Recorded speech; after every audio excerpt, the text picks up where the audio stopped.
remember once me and my co-founder spent his entire Christmas New Year's week just like doing data entry, and we had weekly data entry quotas. And so just figuring out what the most important things for the company were, deploying ourselves on them. But we had a small team for a really long time. We did not make a ton of money for a really long time. And then just being really creative and thoughtful about how we were using our capital. Mm-hmm.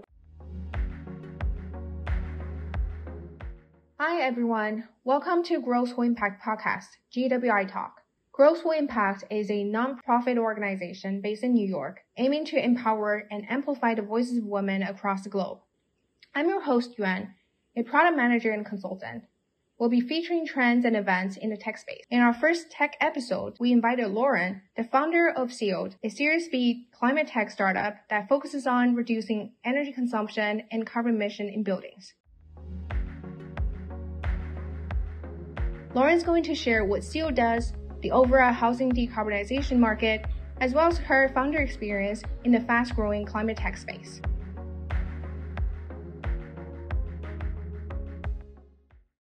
Welcome, Lauren. Thank you so much for having me today. Can you give us a brief intro about yourself and what Sealed does, and then specifically what type of problems is Sealed trying to address in the housing decarbonization market now? So I'm the co-founder and CEO of Sealed. From our inception, we've been really focused on decarbonizing homes. One of the things that got me into the space originally is the fact that in the US, greenhouse gas emissions, around 20% of those are from homes. So it's one of the biggest things we can do to address climate change. So we decided to focus the company based on that, and we've had a lot of iterations over the years. But right now, we're really focused on the contractors who do the actual work. And specifically, we are the easy button to help them access rebates for energy efficiency and electrification projects. That sounds good. Actually, Lauren, I've been following Sealed for a couple of years, and especially when you did a presentation in Bay, New York office 2 years ago, I think that time the product was mostly focused on individual homeowners versus now to contractors. So I'm curious what has driven the change and what's the difference between what was it 2 years ago versus what is now? Yeah, so 2 years ago, through most of our history, we had a direct-to-consumer business. We worked directly with homeowners who wanted to get work done to their house. So specifically heat pumps and energy efficiency work like insulation and air sealing. And so we would design a solution for the homeowner. We would manage the project by finding them a contractor and managing the process. Yeah. And then we would directly finance the improvements that way. Mm-hmm. And that was a great business. We helped thousands of homeowners across the U.S. make their homes more energy efficient and stop energy waste. But what ended up happening is we piloted our new product, which is now our entire business today, last summer, and it was just an instant hit. And we knew that we had something very special and the opportunity to create a more impactful business. One thing for our direct-to-consumer business that we were never able to figure out how to do well, which is to serve the reactive HVAC buyer. So most homeowners, when they want to buy an HVAC system, it's typically because their system has already broken. Yeah. And that's the majority of the market.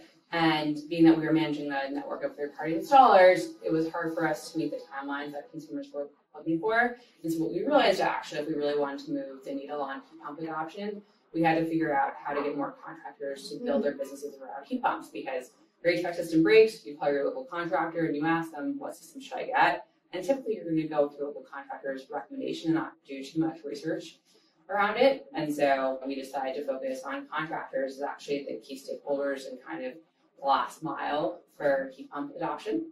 So we pivoted the business in October and have had a lot of success since then.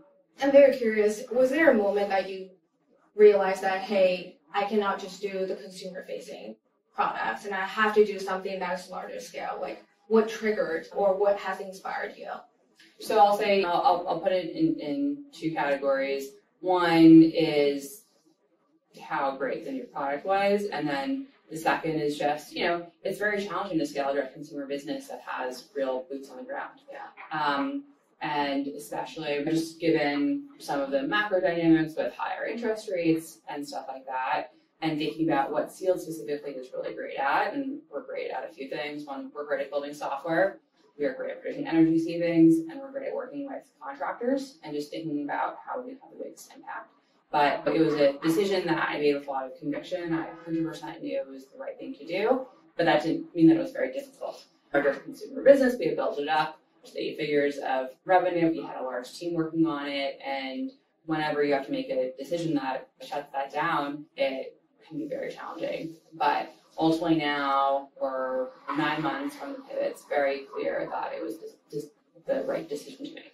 That sounds great. So can you help us understand a bit about the new contractor-facing model? Mm-hmm. Instead of working for home buyers or for homeowners to retrofit their HVAC systems, how does it work on the contractor side? Mm-hmm. So a lot of people don't realize is that there's, even without the Inflation Reduction Act, which is very well publicized, and those funds are not available today for the types of projects we're talking about. There's around $3 billion a year in rebates available for homeowners and contractors for getting this kind of work done. But very few contractors participate in these programs. And the reason for that is that they're actually really hard to access. You have to figure out what rebates a homeowner's qualified for, you have to figure out how big those rebates are, you have to do a lot of paperwork, and then you have to wait for payment to come in. And when you actually get paid has really, really high variance. And so what our solution does is we make it really easy and we pay really fast. So our software figures out what rebates a homeowner is eligible for. We calculate the size of the rebates, and a lot of rebates these days are trending towards getting paid based on the energy savings, which is something that we're very good at. And then we submit to the program, and we have some very automated solutions on how to do that. But the key thing that really impacts contractors especially is that we pay really quickly within 2 weeks of the project being installed. And so what that means is it actually can be very profitable to work with rebate programs, which means that it's greater access to some of these incentives for homeowners who might be thinking about getting. Yeah, so basically you're creating this financing solution for those contractors that upon implementing the solution, they'll be able to get their rebates earlier than it used to be. Like, as Yes. if they have to work through all the processes and then all the paperwork and then file everything, the documents and materials to get the money back. And with very little hassle. I think that's the key part. I think one of our customers said it best. He just got really tired of spending his entire weekend filling out rebate paperwork. And then thinking back to when we had our direct-to-consumer business, which was at a pretty good size scale, and sometimes we would have hundreds of thousands of dollars of outstanding rebates. And we would be checking the mail every day.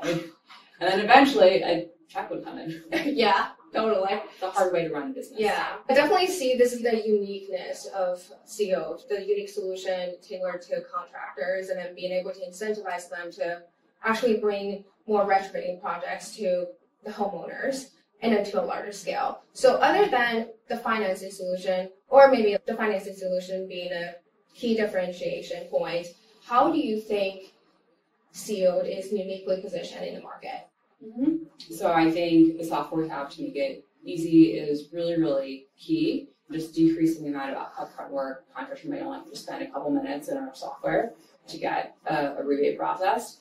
And then the other thing is we have the ability to predict energy savings. And that's from 10 years of experience with our direct-to-consumer business, collecting a lot of data across households across the U.S. and just understanding how they use and save energy. Because really for an individual home, you really don't know exactly how much energy they're going to save over the course of the next couple of years. And so I think that's a really big differentiator for Seal. That, and we're just really plugged in to utility programs and to the government.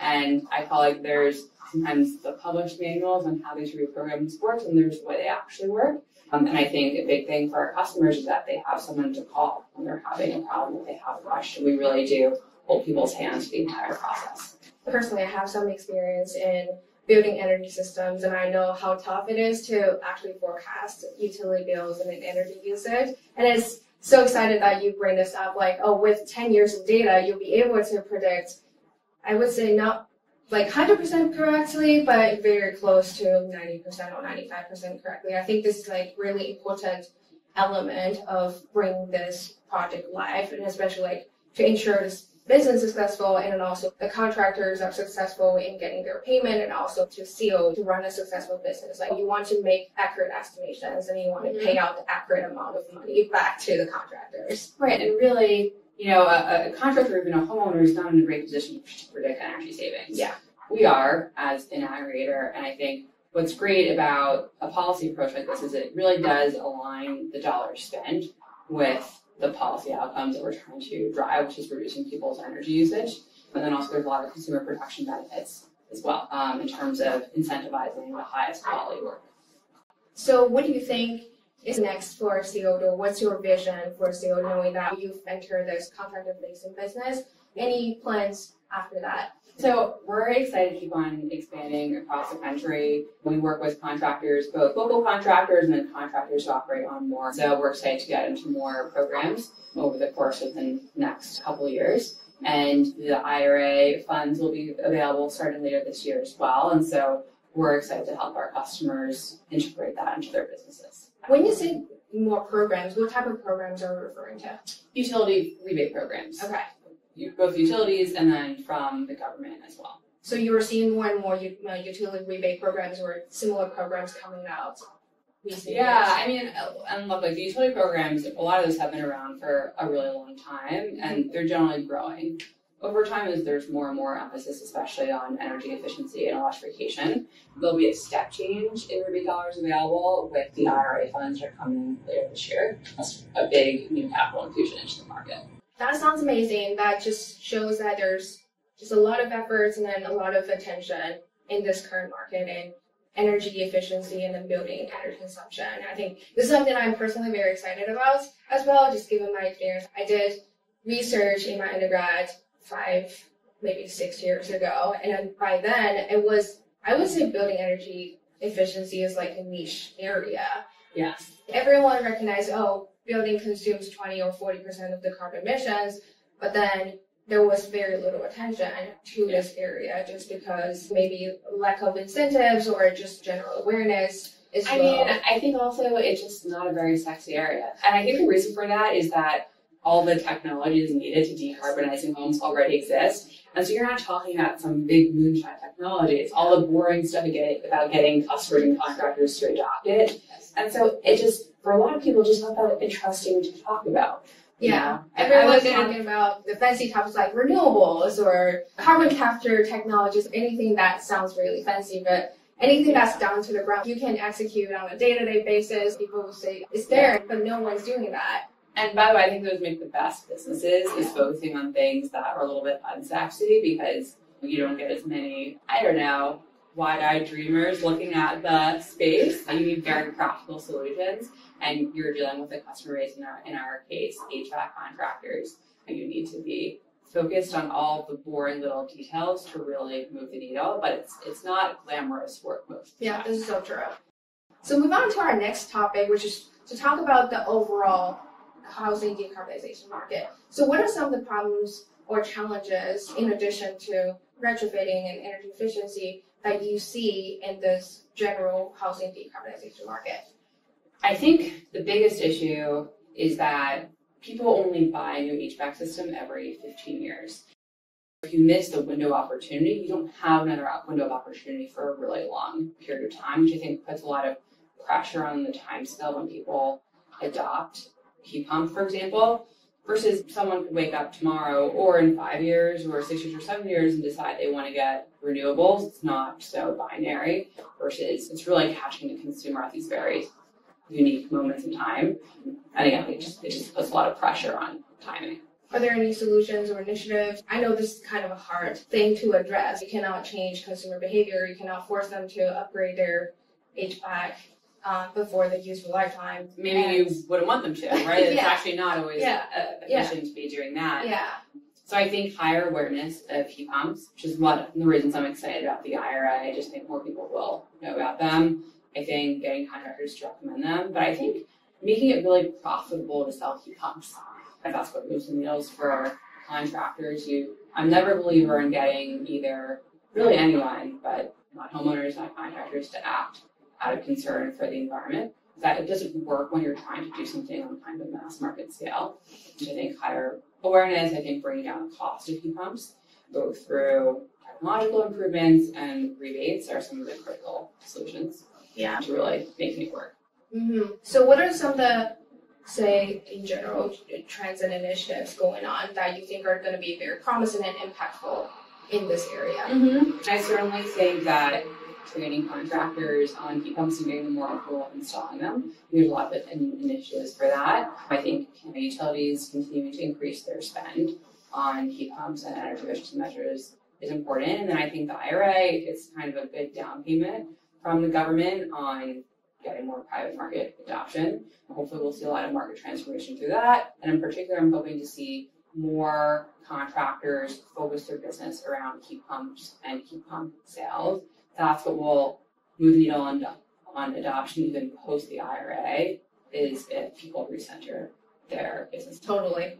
So moving on to our last section of our discussion, which is more learning about your founding experience. I know that you started CO 10 years ago, which is a while. I'm very curious, why did you pick building the decarbonization market in the first place? I know that you briefly talked about that carbon emission 20% or 40% from buildings. And this is like enormous, but what motivated you to choose this market in the first place? I just thought it was so wild that the hardware already existed and that it was a customer adoption problem. It was really mind-blowing to me when I learned that. And I'm not someone who, before CLI, was not in the energy space, not in the climate space at all. I ended up meeting my co-founder on AngelList over 10 years ago, and that's how I first learned about it. And I thought it was a space which was unique in the sense that you can make a difference for consumers, but then it had kind of positive externalities for society, and that was what was really attractive to me. And then that's something I didn't know a ton about, and so I'm always excited to learn about new things, and then it's become a real passion of mine over the past 10 years. And then I also had really strong conviction about working with my co-founder, Andy. Nice. Yeah, and then as you said, 10 years ago, this market is relatively niche and relatively early stage. So compared to the other venture space like tech or biotech, which is probably more mature than the climate tech space, what are some of the unique challenges that you've experienced throughout the process? It was so hard in the early days, in particular access to capital. You don't have a lot of access to capital, it just makes everything a lot harder. Then it was called clean tech, and then it was kind of the aftermath of clean tech 1.0, where people had lost a ton of money, basically software investors investing in hardware. It didn't really end very well. And so there was huge capital scarcity. And so there was no institutional capital available for what was called clean tech back then. And so we lasted for almost 5 years on $4 million of angel investor money and convertible notes. And it was really hard and it was really challenging. And there's so many times when we weren't sure whether we would make it or not, and got down to very low balances. It's just a radically different environment that we're seeing today. I know people talk about now that venture markets aren't amazing or great. Let me tell you, compared to 10 years ago, they are amazing, they are great. And there's capital available, people who want to invest in climate. So that's one big difference. And the second thing, and it's a little bit related to capital as well, but more related to just how huge and inevitable and near the climate crisis has felt to people, is that it was very difficult to attract people to the clean tech or climate space 10 years ago. Versus now, it's one of the top spaces that people want to work in. Both because they want to make an impact in that space, but also because they know that there's capital available. And the two kind of go hand in hand. Like for most people, even if you're really passionate about solving a problem, if you feel like if a company's going to have a hard time being well capitalized, you might struggle to attract the really top people. And so I think now is an amazing time to be in climate. I'm glad to hear we have great talents coming in, and also we have capital coming into this new market. So definitely you're seeing that this market is growing faster and expanding faster than ever before, right? Yes, definitely. And just super grateful that Sealed survived to see the good times, but definitely never take it for granted, just knowing that where we came from 10 years ago. Yeah, so over the last 10 years, I know that you talk about difficult times, like you don't have a lot of capital to support, especially those very capital-heavy business. So what did you do to stay there and then also to keep Sealed, continue growing Sealed and continue expanding the business? Maybe not expanding the business, like in generally maintain the business to make sure that when there's the right time that you can grow further? Well, we were never counting on the capital environments getting better, but like we were super, super scrappy and built the company in all kinds of really scrappy ways. In the early days, we had some software, but a lot of the back end was super messy. It was in spreadsheets.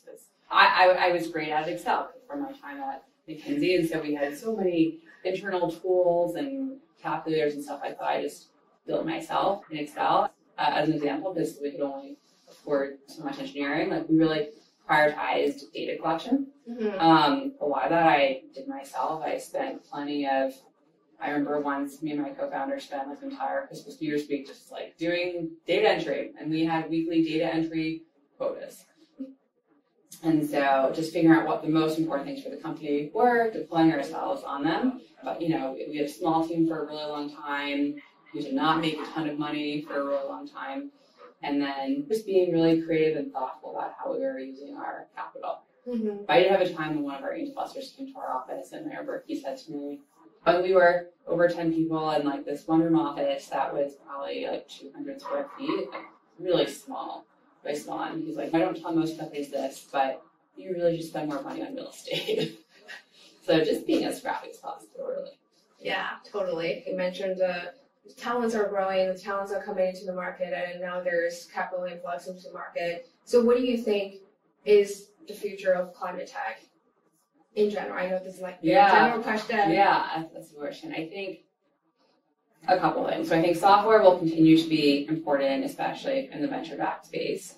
I think one thing I'm hoping to see and I'm looking forward to seeing is actually some of the more moonshot investments that were made maybe during 2021, like BCP, seeing a lot of those technologies start to be deployed and commercialized over the next 2 to 5 years. Because if you think about what we need to do to move the needle on climate change, is a combination of a lot of things. You need building decarbonization, you need carbon capture, you need green building materials. There's just so much stuff that needs to be done. It can't all be software. It needs to be some hardware as well. So I'm hoping to see some real results from some of these large investments that have been made. And then I think a bigger focus on the people who are actually implementing the work. So I think contractors are super important, or kind of like on the front line. And it all has to do with commercialization of these technologies. Who ultimately is commercializing them?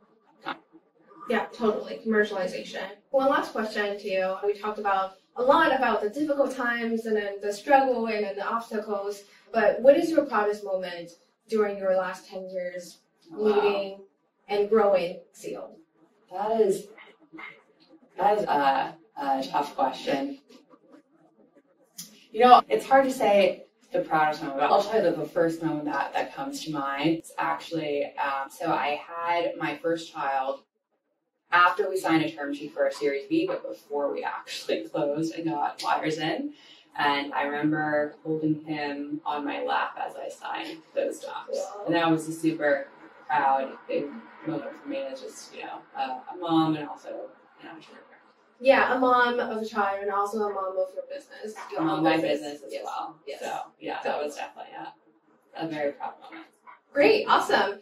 I think this is everything that we have for today. But before we close out our session, I would like to invite you to share something to our fellow GWI members as well as the broader audience. Mm-hmm. Anything about climate tech, what you do as a founder should be great. I think for your audience in particular, I was a very young founder. I was around 25 when I started Sealed, and I didn't have a ton of experience. I'd worked at McKinsey previously, but not a ton of operating experience.